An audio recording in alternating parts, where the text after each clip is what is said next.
Hello, I, A.S. Kulkarni, welcome you on my presentation Hospital Manufacturing. In this presentation, we will see sterile manufacturing. Learning outcomes of today's presentations are: after completion of this presentation, you will be able to understand the sterile product, remember the formulation of parenterals. Also, you will be able to analyze the type of parenteral preparations. Roadmap of today's presentation. First, we will see the introduction part of sterile manufacturing. Afterwards, we will go for formulation of parenteral preparation. And lastly, we will go for classification of parenterals. So here we will discuss about the sterile manufacturing. You can see in this picture.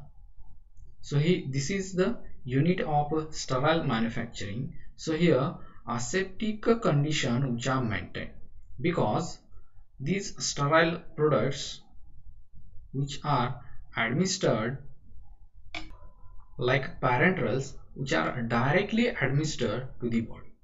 So that's why it is necessary to maintain the aseptic condition while producing the sterile product or the parenteral products.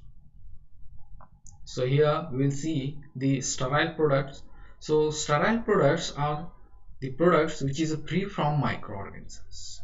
So here the sterile products which doesn't have any microorganisms as well as the foreign particle. So it is a free from the contamination.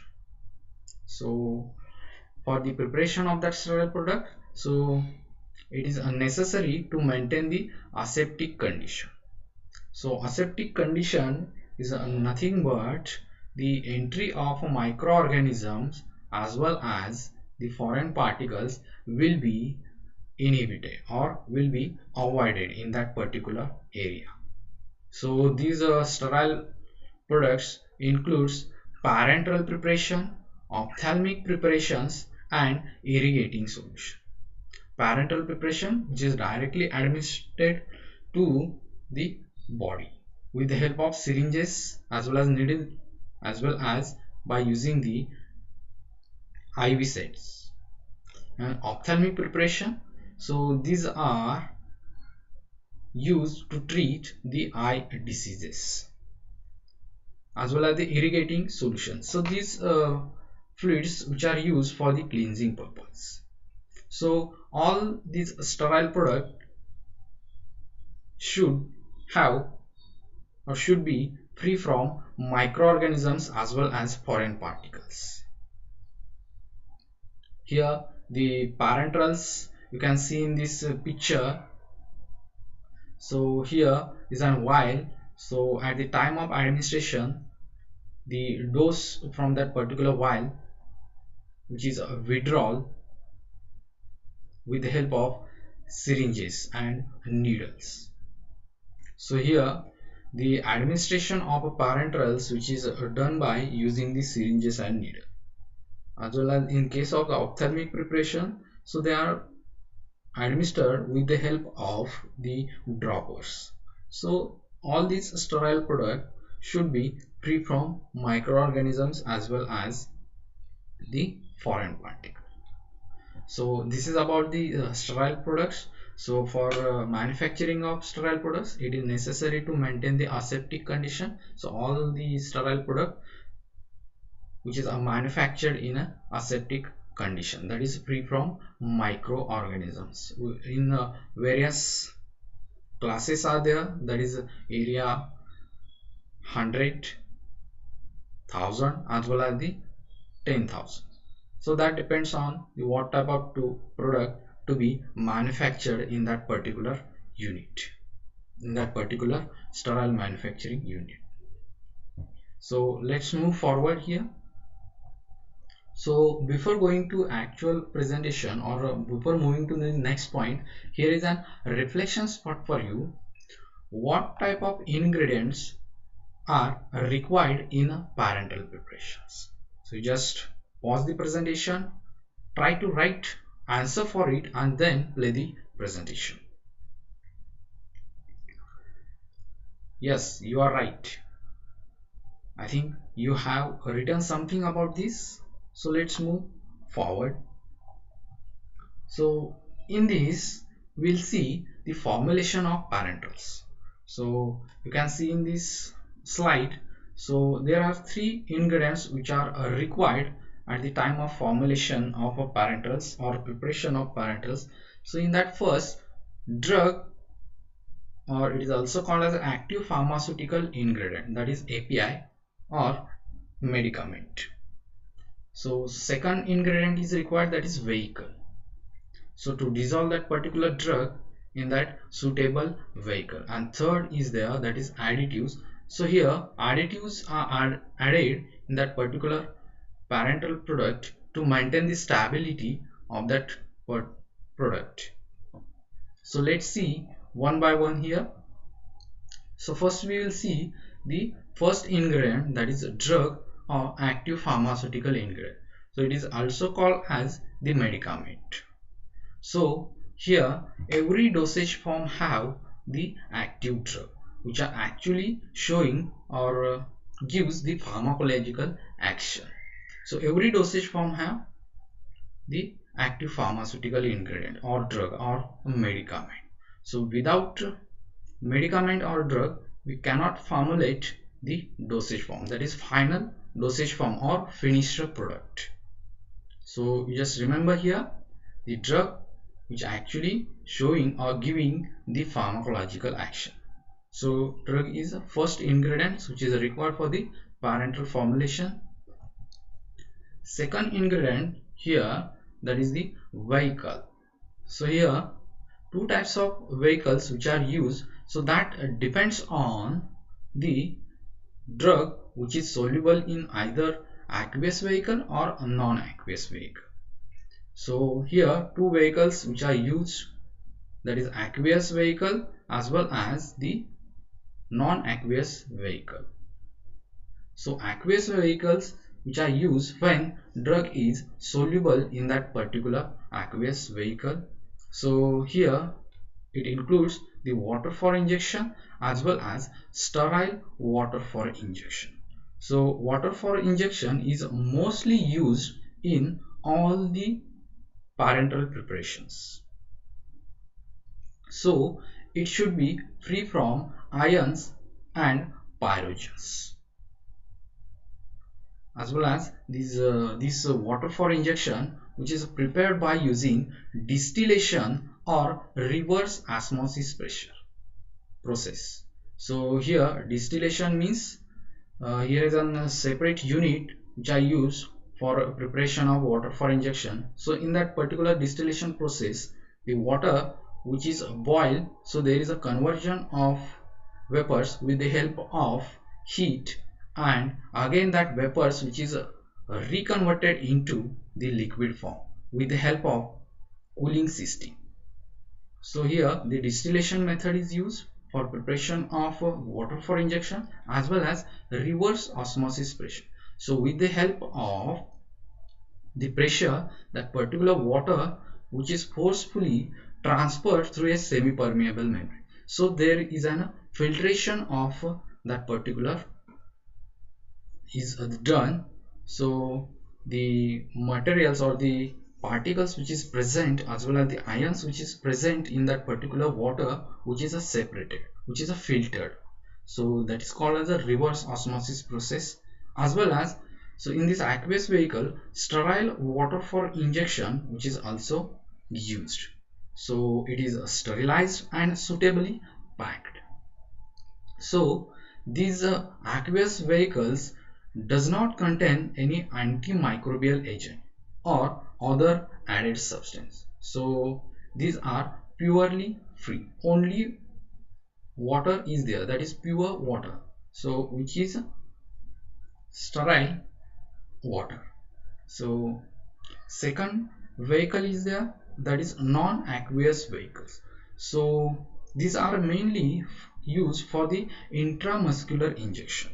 So when drug is insoluble in water as well as aqueous vehicle, then non-aqueous vehicles which are used. So here some vegetable oils such as cottonseed oil, peanut oil, as well as glycerin, ethyl alcohol, propylene glycol. So these are non-aqueous vehicles which are used in the parenteral formulations. So you just remember here the aqueous vehicles and non-aqueous vehicles. So when it is used. So here we'll see the third ingredient, that is additives. So these additives which are added in that particular preparation or parenterals to maintain the quality of the preparation until its time of administration. So here the quality of that preparation as well as the stability of that preparation, which is very important. So that quality should be same up to the time of administration. So that's why here these additives are added. So let's see what type of additives which are used. So in this first, tonicity contributors. So these are the agents as well as solution which are added to the parenterals to maintain the isotonicity of that particular preparation. So isotonicity means the same osmotic pressure as the blood plasma. So it is necessary to maintain the isotonicity of that particular parenterals. If the isotonicity which is not maintained, so there will be some reactions as well as hypersensitivity reaction will be happen after the administration of that particular preparation.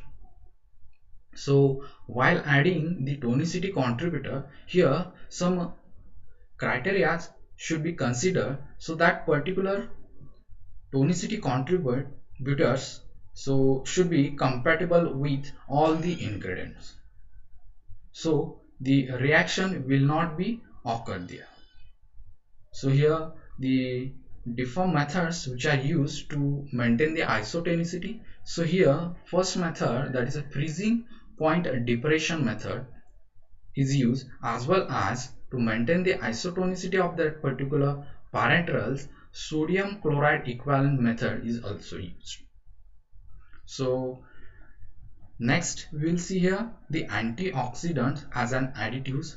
So these are the agents which are used to prevent oxidative degradation of the product, or you can say that it is an agent which inhibits the oxidation of that particular product.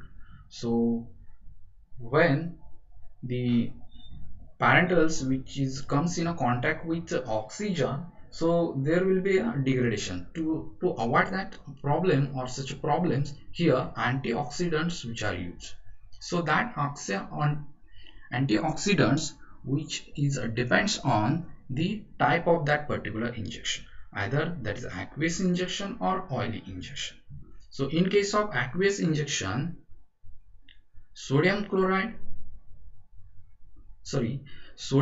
bisulfite, acetone, ascorbic acid, as well as thiourea is used to avoid the oxidation or to prevent the oxidative degradation of that particular parenteral.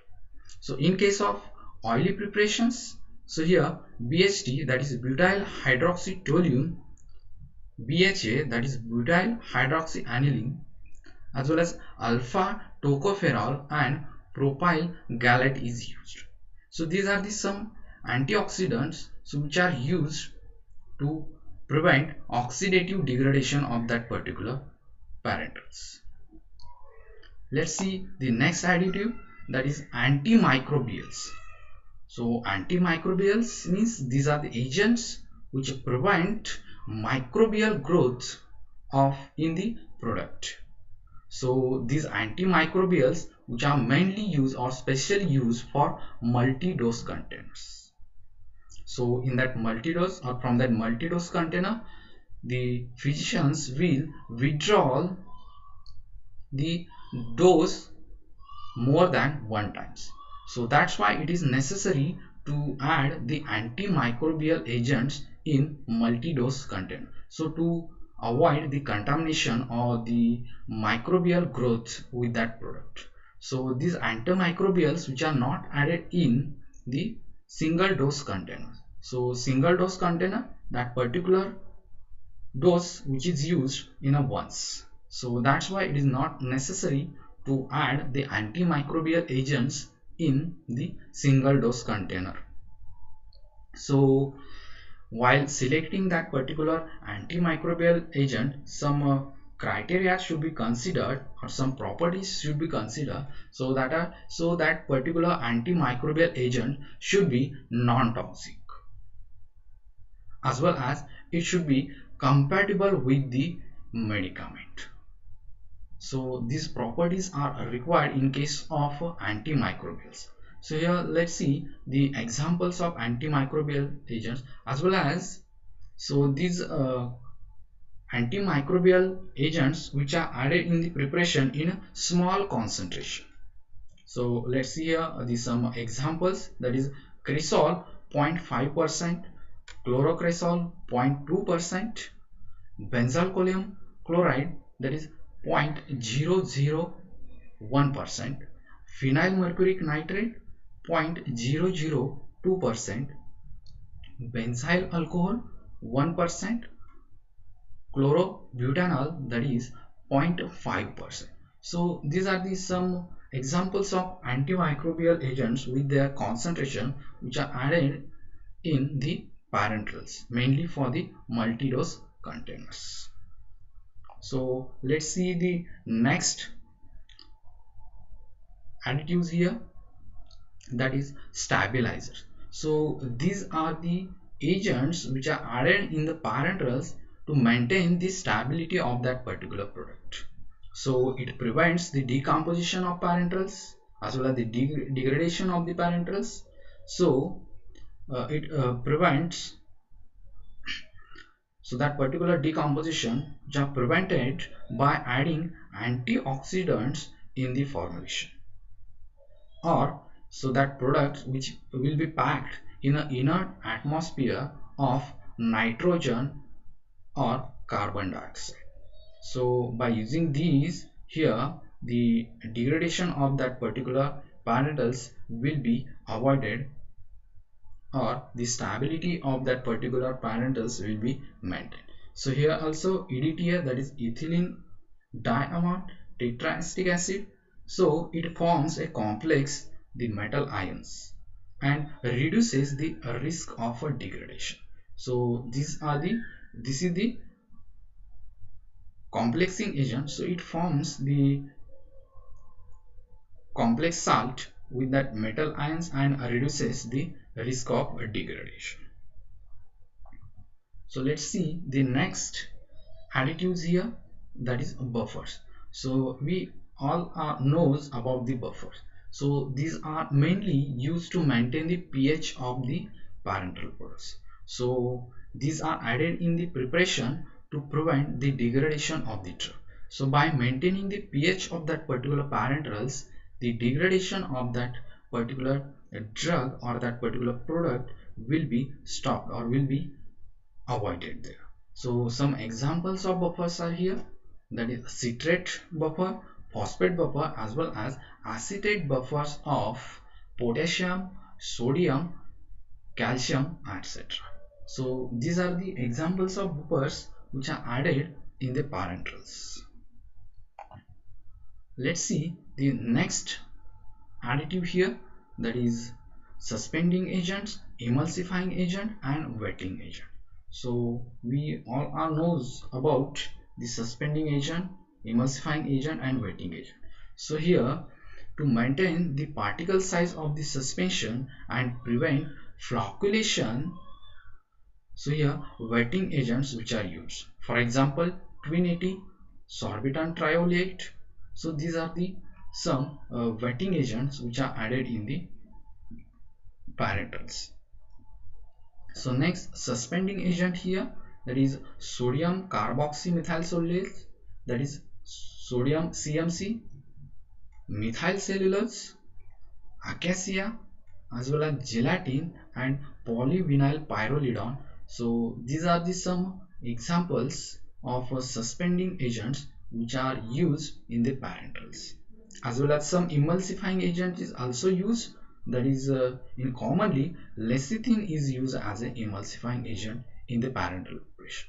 So these are the some examples of emulsifying agents, suspending agents and wetting agent, so which are added in the parenteral preparation. So suspending agent is added when that particular parenteral is in a suspension.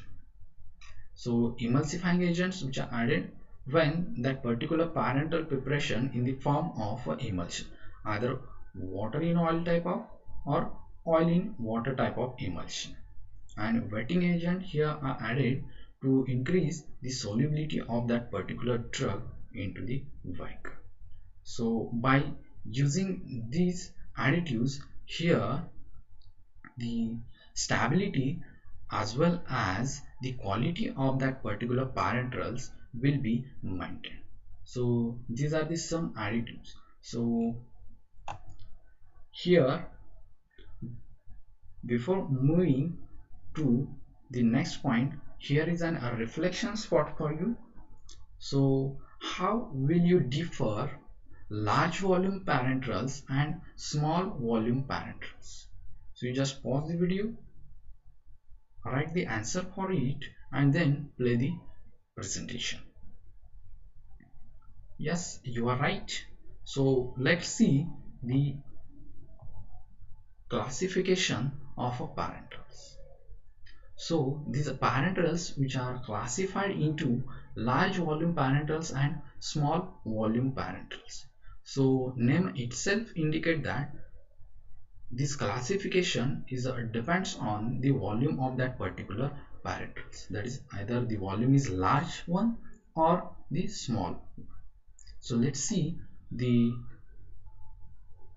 classification here. So this classification is based on the different criteria here, or the difference of this particular classification is based on these criteria.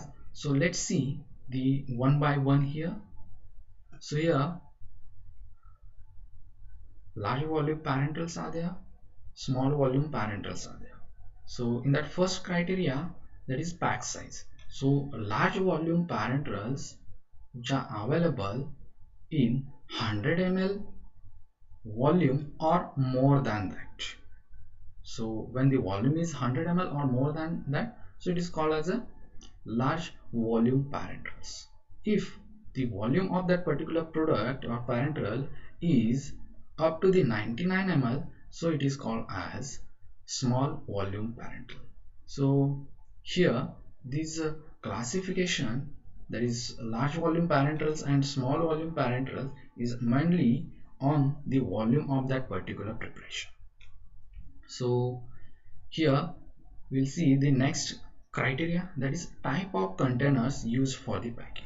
So in case of large volume parenterals, this preparation which are generally stored or packed in plastic bottles. So I think you have seen that the some saline preparations or the intravenous fluids, so these are packed in plastic bottles. So in case of small volume parenterals, so these preparations which are packed in a glass or umber color ampules as well as in the vials.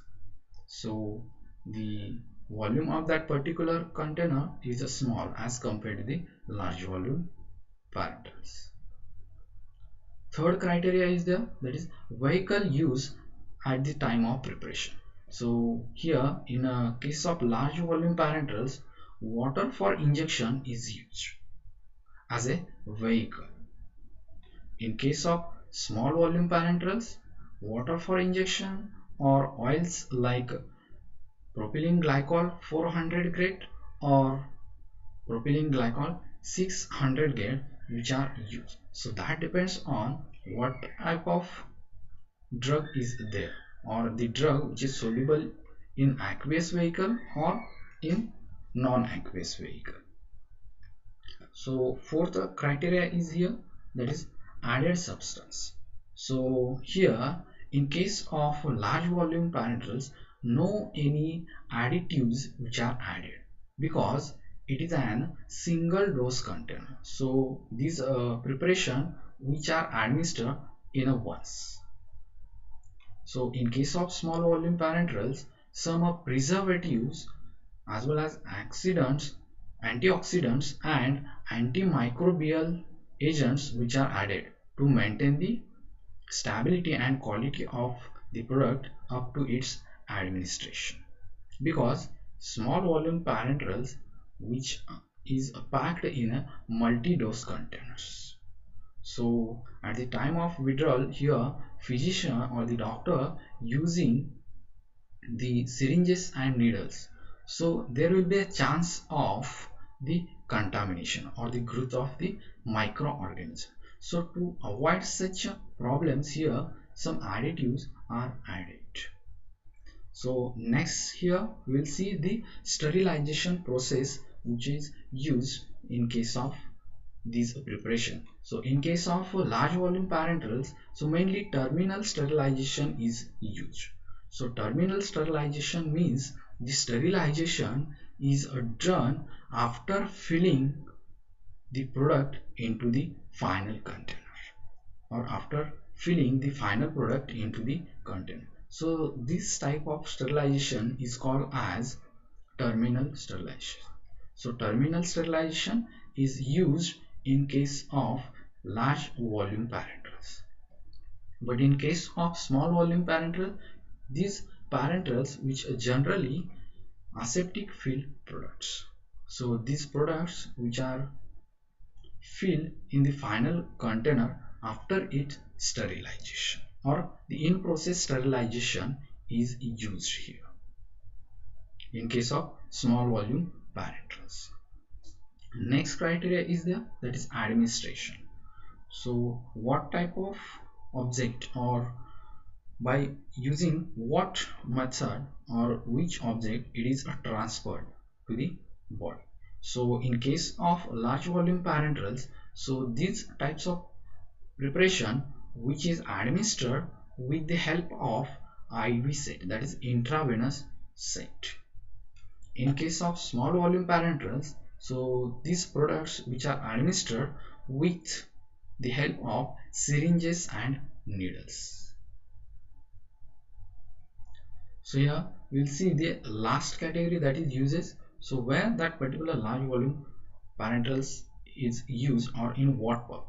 So here in case of large volume parenterals, these are clinically as supportive measures and nutrients. So these are used as a supportive measures and nutrient because it includes the sodium chloride infusion IP, dextrose intravenous infusion IP. So these are mainly used as a supportive or nutrient material for the patient. In case of small volume parenterals, so these are preparation which are used for diagnostic purpose as well as for the therapeutic purpose. So this is the difference between the large volume parenterals and small volume parenterals. So here the parenterals which are categorized in large volume parenterals and small volume parenterals on the basis of these criteria, that is pack size, type of containers used for the packing, vehicle which is used at the time of preparation of these particulars, and as well as the various additives which are added, as well as the sterilization method is used for that particulars, as well as the by using what process or what object it is administered to the body and for what purpose it is manufactured. So if you have question about this presentation or if your query, you can drop your query on my WhatsApp number or on my email ID. Last, thank you for patient listening. Thank you very much.